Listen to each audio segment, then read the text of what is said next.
Let me introduce you to Tewksbury VFW Commander Vincent Oliva.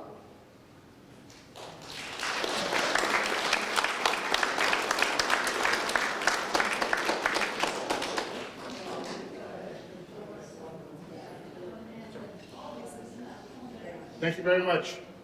If you can, please stand and we'll do the Pledge of Allegiance.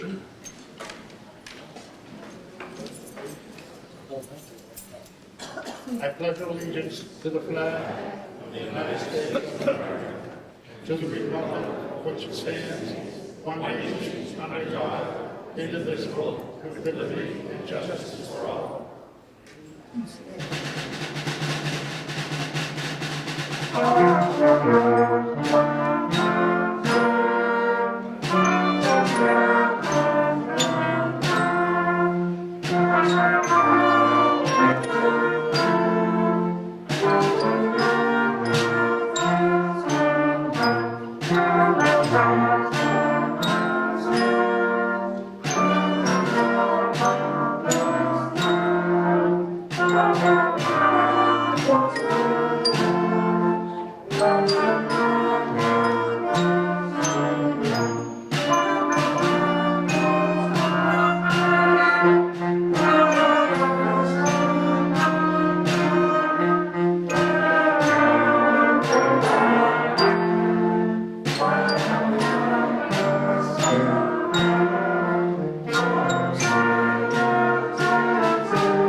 Hello and welcome to all of you who came today to celebrate our veterans, their service, their contribution to our country. We have 19 members of the military right here in Heatherwood, and let me read you their names. We have Peggy Thornhill, Navy. Al Milisi, Navy. Robert Peterson, Army. Robert Martell, Army. Ronald Sawyer, Air Force. Robert Pinto, Army. Jack McSweeney, Army. John O'Connell, Army. James Celino, Army. Robert Isaac, Navy. William Otis, Navy. Charlotte Killiam, Navy. Richard Hall, Air Force. Murray Cooper, Air Force. William Ward, Air Force. Thomas Scheidegger, Navy. Richard Newton, Marines. George Dewey, United States Coast Guard. Thank you very much for your service.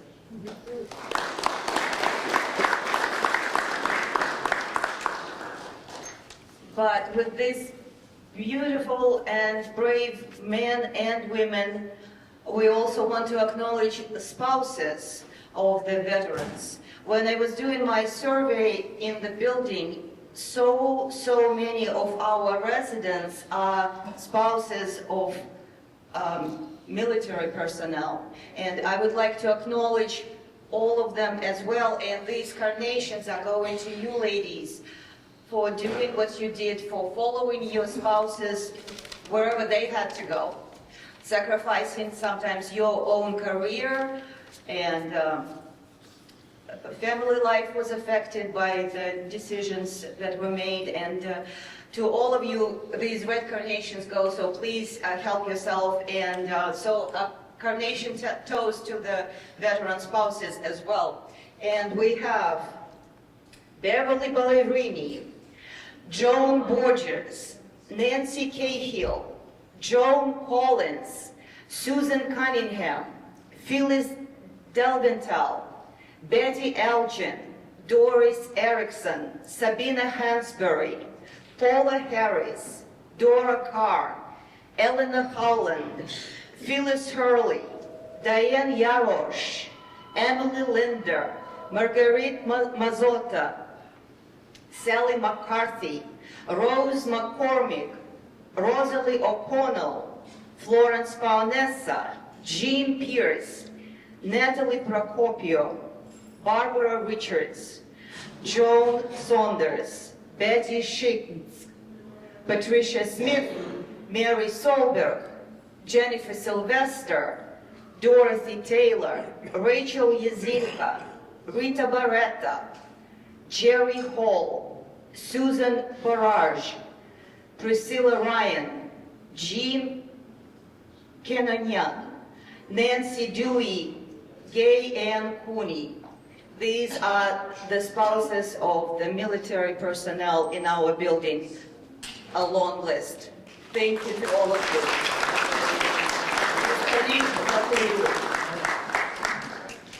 And also, when I was talking to the veterans, when I was talking to the residents and doing my kind of a survey, a feel of the building, what kind of connection do we have as a big family? And we are a big family here in Heatherwood. We care for each other, we care for our neighbors, for our friends. We are all different and we come from different paths of life.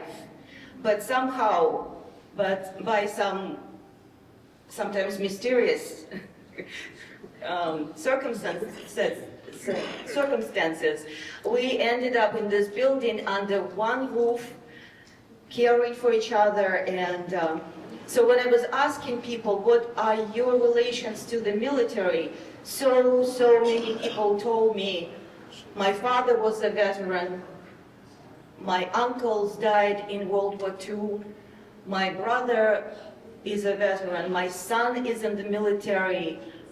Somebody told me my brother has never come back from the war. Almost all of us are affected. And for those who have not returned, we have this, that table set up in the memory of those who are always in our lives, but they have not returned to our homes.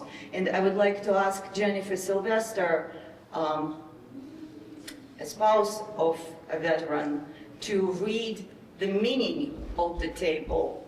Good morning. Good morning. This is called America's White Table. This table, set for one, is small, symbolizing the frailty of one prisoner alone. It is set for one, symbolizing the fact that some are missing from our ranks. The tablecloth is white, symbolic of the purity of their intentions to respond to their country's call to arms. The black napkin represents the sorrow of captivity. The single red rose in the vase signifies the blood that many have shed to ensure the freedom of the United States of America. This rose also reminds us of the family and friends of our missing comrades who keep the faith, awaiting their return. The yellow ribbon on the vase represents the yellow ribbons worn on the lapels of the thousands who demand a proper accounting of our comrades who are not among us tonight, this morning. A slice of lemon on the plate reminds us of their bitter fate. The salt sprinkled on the plate reminds us of the countless fallen tears of families as they wait. The glass is inverted because they cannot toast with us. The chair is empty because they are not here. The candle is reminiscent of the light of hope that lives in our hearts to illuminate their way home, away from their captors to the open arms of a grateful nation.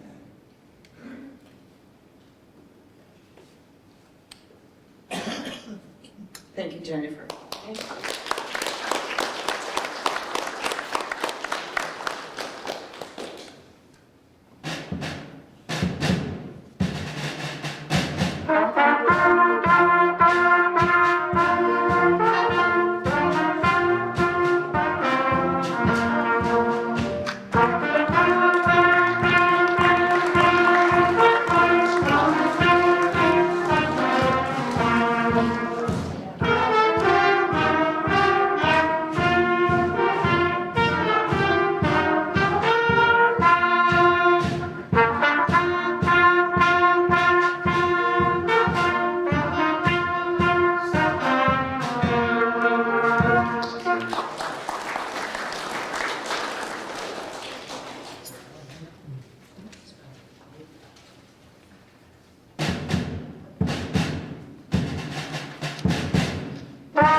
I would like to give this microphone to our fellows veterans, and who would like to speak, who would like to say a few words?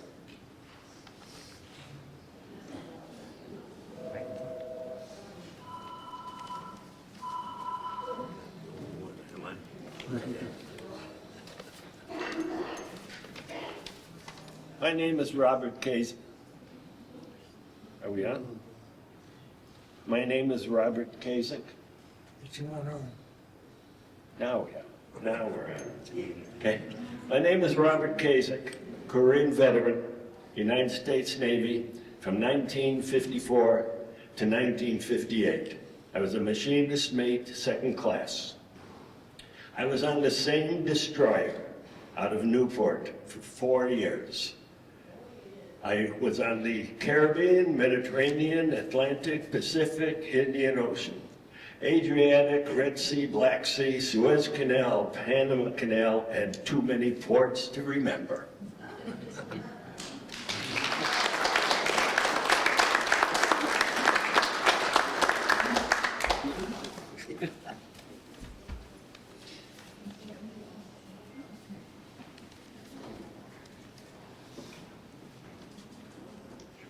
Hello?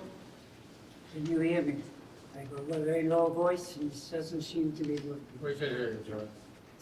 Oh, like this? Yes. Okay, I can hear it. My name's John O'Connell. I served in the Army.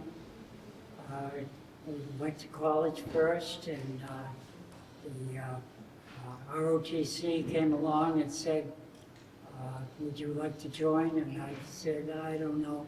And they offered me some money to get me through college. And I was at Northeastern University. Had a wonderful time at Northeastern University. And then I stayed there, unfortunately, for another 2 years because I thought I wanted to get my master's. And I asked the Army to wait. I had my commission. I asked them to wait. And unfortunately, Vietnam broke out, and I could not say no. I went to Vietnam. I'm not sure what your impressions of Vietnamese are, but they were wonderful people. Hardest working people I've ever seen. They were up before dawn in the rice paddies. They were up before dawn doing the fishing nets, which were just off you could see them. They were just off the coast, off the beaches. But the people that I had connection to, just wonderful people.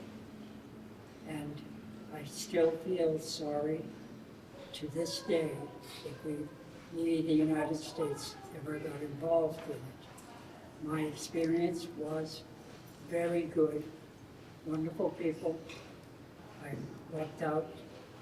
I was stationed on the airport base at Da Nang, which is an absolutely beautiful place. A few years, we Americans looked at the beaches and said, well, this would be a great place to have a hotel over here and a hotel over there. And about 5 years ago, 10 years ago, I looked up Da Nang. I had heard that there are more tourism now. Fabulous beaches. And the fishing boats I mentioned are there now. They can rent the little tiny fishing boats and go out into the waters. Beautiful, beautiful place. I was in Da Nang. Some of you may have heard of Monkey Mountain. I was not up there, but visited several times. I was surrounded, I felt very safe all the time, surrounded by thousands of airports, thousands and thousands of Marines, and Navy bringing all the food you can imagine. And it was an amazing, unbelievable time. I wish I had never gone, but it was fantastic, inspirational. Thank you.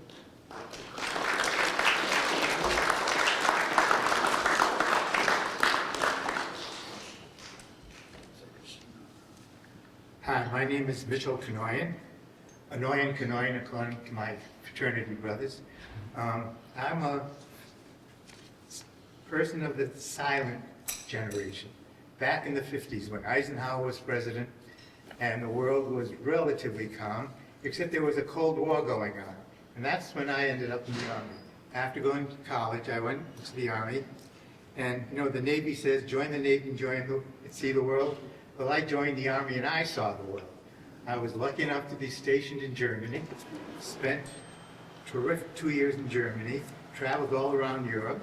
I did paperwork for a job, so I had a safe job. I was in intelligence, and my life was pretty good. It was a great time for me.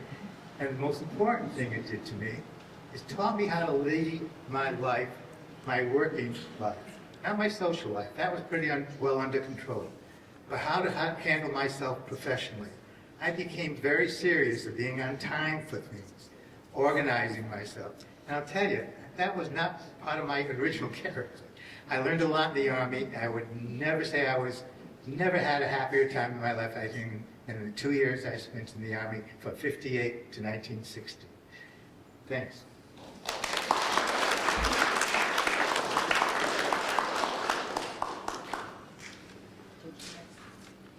Jeff, did you want to say? Jim? Do I need a microphone? Yes.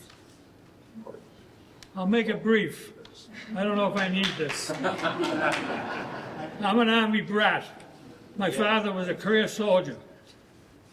So I've traveled the world, been everywhere. And when I got to be 18, my father was an Army recruiter. So what do you think? I ended up in the infantry. And pretty much that's my story, except it always bothered me. I was over in Okinawa during the Korean War, and it was considered a war zone. And my father always wore a ribbon claiming he served in a war zone. Well, I was 10 years old, and I said, I was right there with you. Where's my ribbon?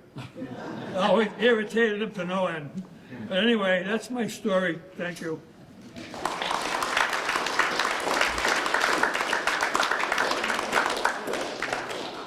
Hey,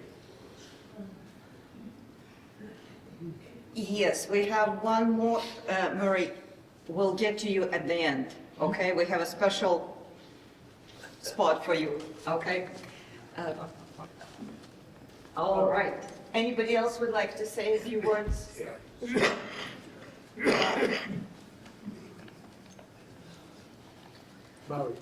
Hi, good morning, everybody. My name is Tom Chottinger. I think I'm the youngest vet here. I was in the U.S. Navy on a Duke submarine for 4 years, stationed out of Pearl Harbor. And it was peacetime Navy when I was in. We had no official conflicts going on at the time. But I made connections with people. And you say you were on a submarine, you must have been crazy. Well, part of it is, I would call it contact senility. You get on there and you dive and you look around, everybody seems like it's okay. So you said, it must be okay. So, but it was 4 of the most memorable years of my life. Went all over Australia, North Pole, a couple times, Singapore, Japan, Philippines, a couple of Pearl to Pearl, San Diego. It was definitely something that I will never forget. And I made contact with people that I still actually talked to one of them this morning. You make relationships in the military that last forever, as long as you last. And hopefully I'll be around for a few more. Thank you.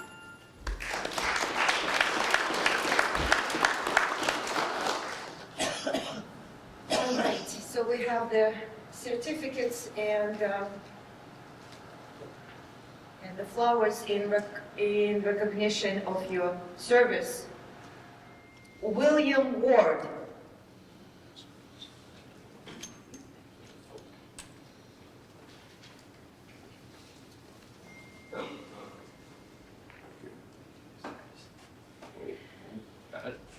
Richard Newton.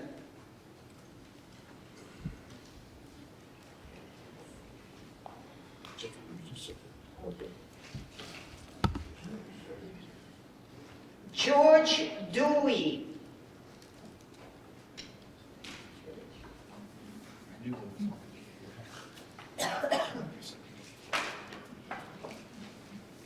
Peggy Thornhill.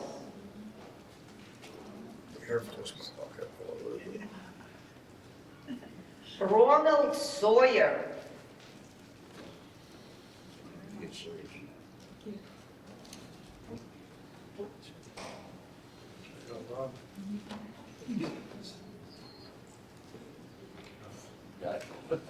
James Celino.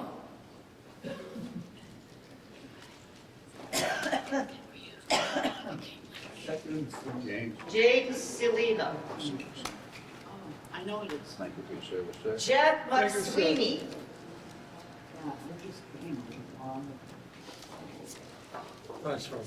Robert Pinto.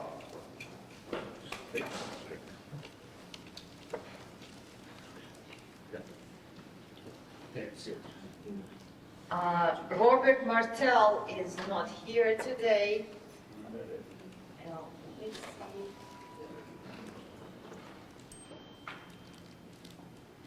Thomas Scheidegger.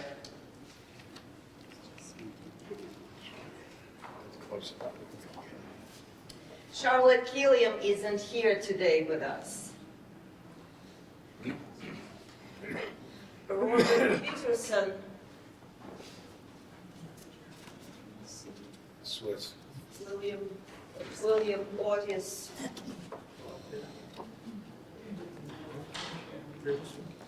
Robert Zizek.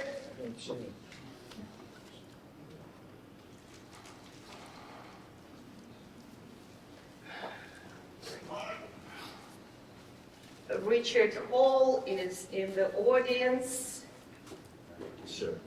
And John O'Connell.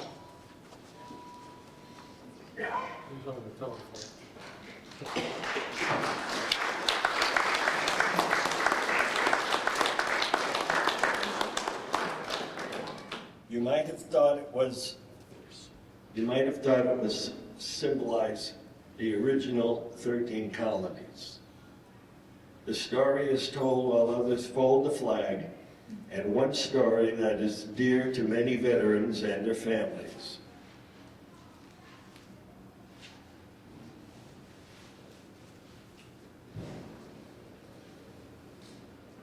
The first fold of our flag is a symbol of life.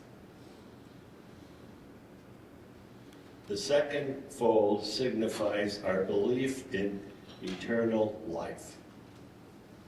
The third fold is made in honor and tribute of the veterans departing our ranks and who gave a portion of his or her life for the defense of our country to attain peace.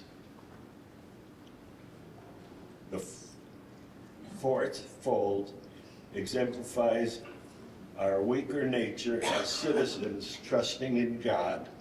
It is to Him we turn for His divine guidance. The fifth fold is to acknowledgement to our country for the words of Stephen Decatur. May she always be right, but it is still our country, right or wrong. The sixth fold is a tribute to our armed forces, for it is through the armed forces that we protect our country and our flag against all enemies. The eighth fold is a tribute to one who entered into the valley of the shadow of death, that we might see the light of day, and to honor our mother, from whom it flies on Mother's Day. The ninth fold is in honor of womanhood, for it has been through their faith, love, loyalty, and devotion that the character of the men and women who have made this country great have been molded. The 10th fold is a tribute to Father, for he too has given his sons and daughters for the defense of our country since he or she was first born.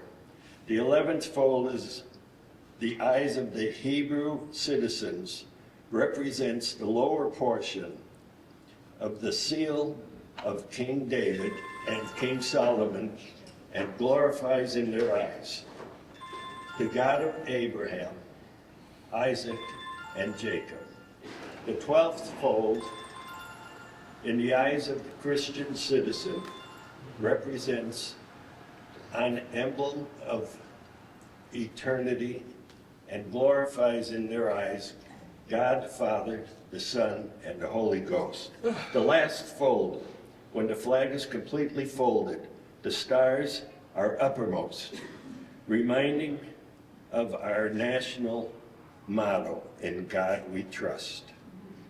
After the flag is completely folded and tucked in, it takes on the appearance of a cocked hat, ever reminding us of the soldiers who served and the sailors and Marines who served, who were followed by their comrades and shipmates in the armed forces of the United States, preserving for us the rights, privileges, and freedoms we enjoy today.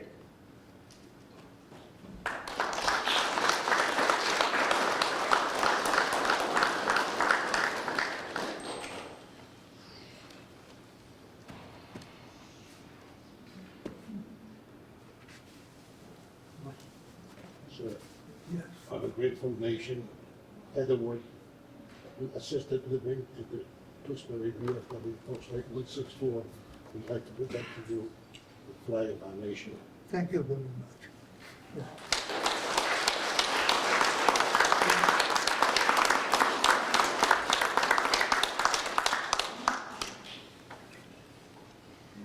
Ladies and gentlemen, I present to you our own Mary Cooper.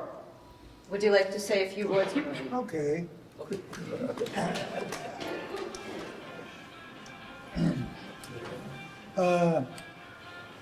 Is this in one?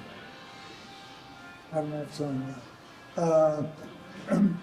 I signed up in 1942 with the Army Air Corps. I always wanted to fly. And after intensive one-year training between radio school, gunnery school, and transition flying B-24s, when we were preparing to go overseas, it was discovered I had broken eardrums, and they took me off my crew. What happens to the crew after that, I have no idea. But I was subsequently flown to England, and I arrived in London for a few days, and with nothing to do, I went to a USO and took out a book, and I sat down and I started reading. And I noticed an entourage of a couple of teenagers and some soldiers, British soldiers, walking around talking. And they came over to me sitting in a corner and said, and this teenager, must have been about 17, very unimpressive looking woman, says, "Good morning, my name is Elizabeth.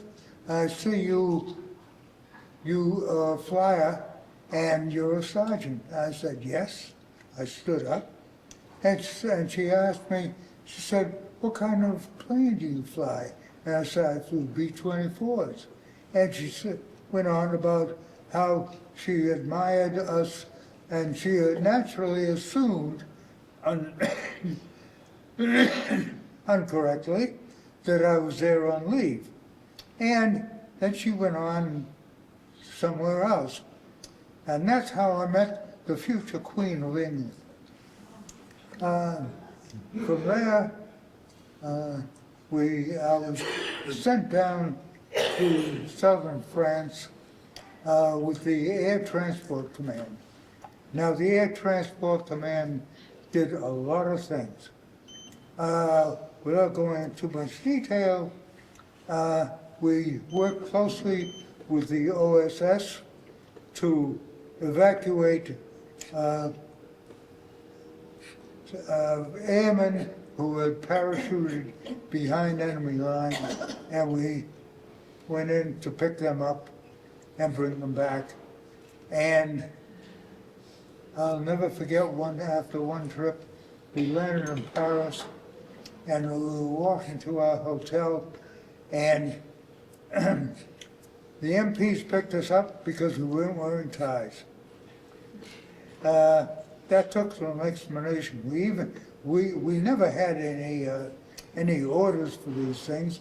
We were simply told, be ready to go anywhere.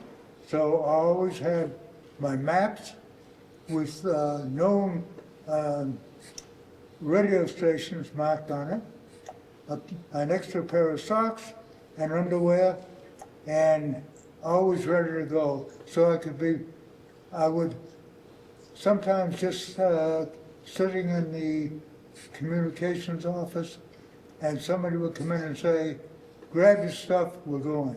And we went anywhere. Well, this was an experience that once I returned home, I just forgot about it. You know, no big deal. Everybody did it. There were 16 million of us. Until fairly recently, it never came up. You know, now there's only about 50,000 of us left. Well, now it's a big deal. But to me, it was just an experience. And it happened. There was a one that I'll obviously never forget. And it was a time that I traveled to places I never thought I would go to. And I subsequently, with my late wife, went to many of these places so I could show them to her. But that's my story. Thank you very much.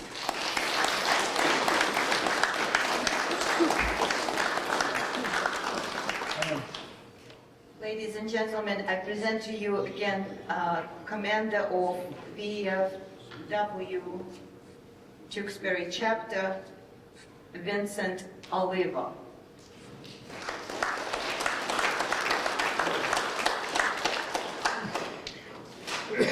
Thank you all for coming to read my speech, because most of the time when I do a free speech, I forget half the stuff I want to say, so I have to read it off. So, Veterans Day is not just another federal holiday. It is also not a day we confuse with Memorial Day. This day, Veterans Day, is for the living. It is an opportunity for a grateful nation to recognize and celebrate every single individual who has worn the uniform of the United States Armed Forces, in war or in peace, on active duty or in the reserve, from the day they first raised their right hand to this very moment. It is an opportunity for our nation to pause gratefully and say with a united voice, your service matters. We remember your sacrifice and we honor the promise we made to you.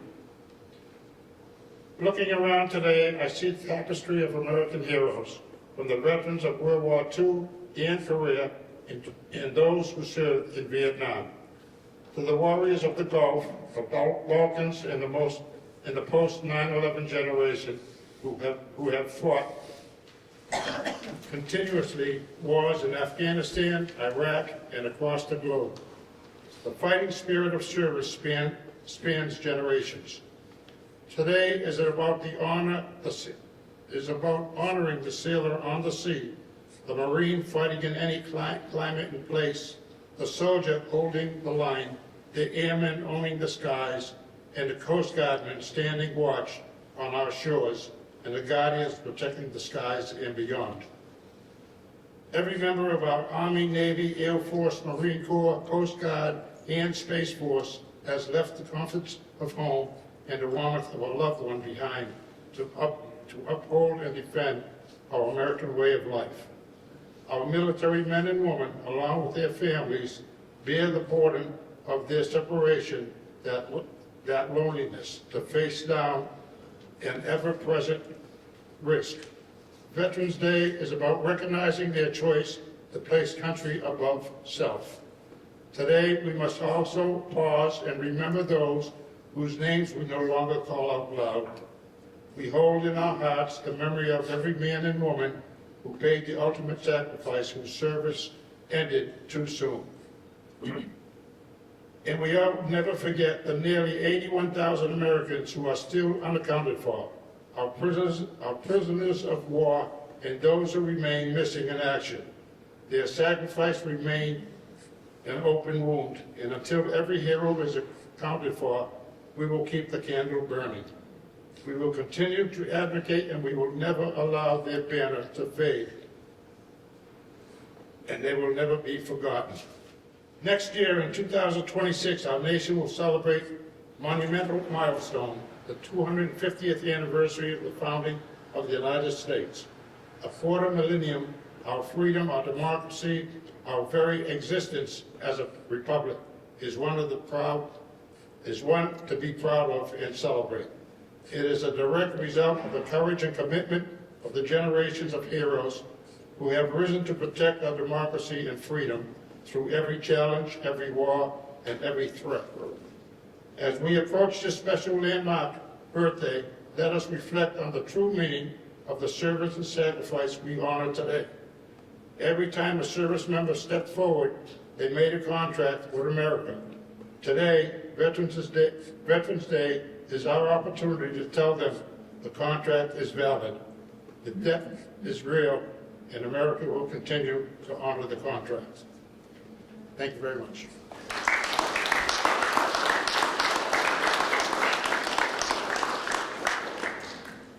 Good morning, everyone. I just want to thank Kate and everyone here for putting on this ceremony. My name is Mark Kratman. I'm the chair of Board of Selectmen in the town. For the last 20-some odd years, I also run the Patriotic Committee, so I run the Memorial Day Parade, 4th of July, work with Lisa at the Veterans Day event, and I'm chair of the 9/11 Committee. And my number one priority at all those things is make sure no long-winded politicians get up and make speeches. We should be here about the veterans, and this ceremony shows exactly how these ceremonies are supposed to take place, and I think everyone did a wonderful job. I want to thank everyone for doing so. As Vinnie mentioned, next year is the 250th anniversary of our country. It's 25 years since 9/11. We're going to make sure next year we're going to do quite a bit of celebration in this community. We're going to remember those who gave the ultimate sacrifice.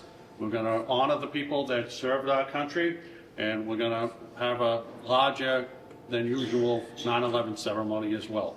We'll have all the information posted out. I'll make sure as we're marching through the parade, we stop by and drop off all the candy to everyone here as we're doing that. And we'll also make sure that as we're doing the ceremonies, that I'll work with Kate to make sure everyone's invited. Tomorrow we're having the Veterans Day ceremony at Town Hall. It's posted up on the website. We'll make sure everyone's aware of it. If you could join us, I'd really appreciate it. And I just want to thank everyone. I want to thank you for your service. I want to thank all the spouses that helped when they was off at duty. And this was a wonderful service, and I really appreciate it. So thank you very much.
Thank you very much to all of you.